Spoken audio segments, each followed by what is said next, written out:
Peggy 12.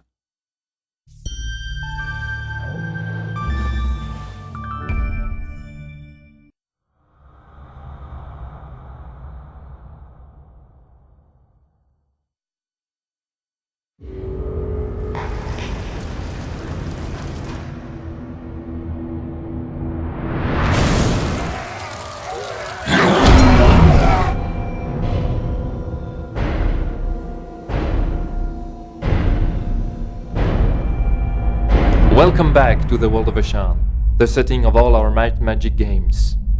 Let us take you back in time, 400 years before Heroes 5, at the time of the second Blood Moon eclipse.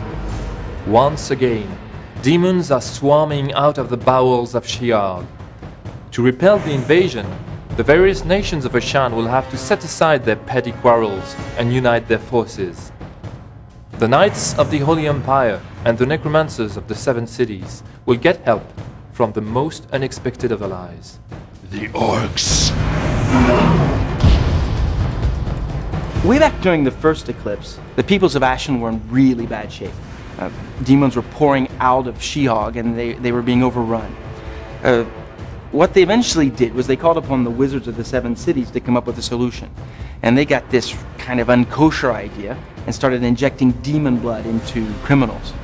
These criminals ended up turning into what we now call the Orcs. And the Orcs were demon bashers.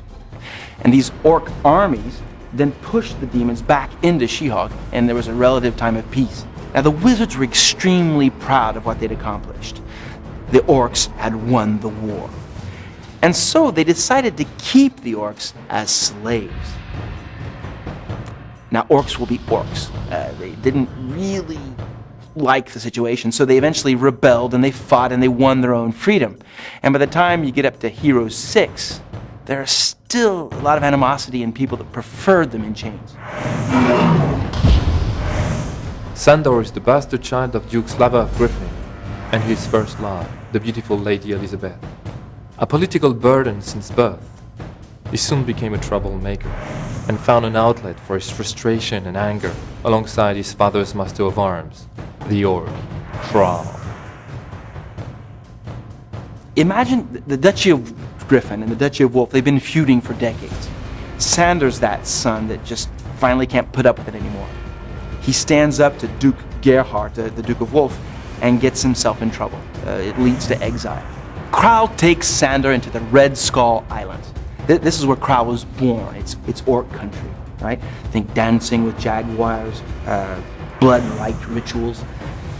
Sandor's confronted with everything that it means to be an Orc, and he becomes a war chief. He's popular, he amasses a huge horde, a giant army, and goes back into the Holy Empire. Whether he becomes the savior of the Empire or the conqueror, that's really up to the player to decide. The Orc strategy on the battlefield is pretty straightforward.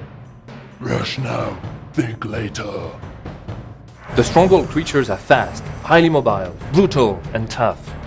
Their melee damage output is simply the best in the game. They have thick skin, brutal determination, high pain threshold, and an innate resistance to magic. And their faction ability, the Blood Rage, improves their already impressive offensive capacities.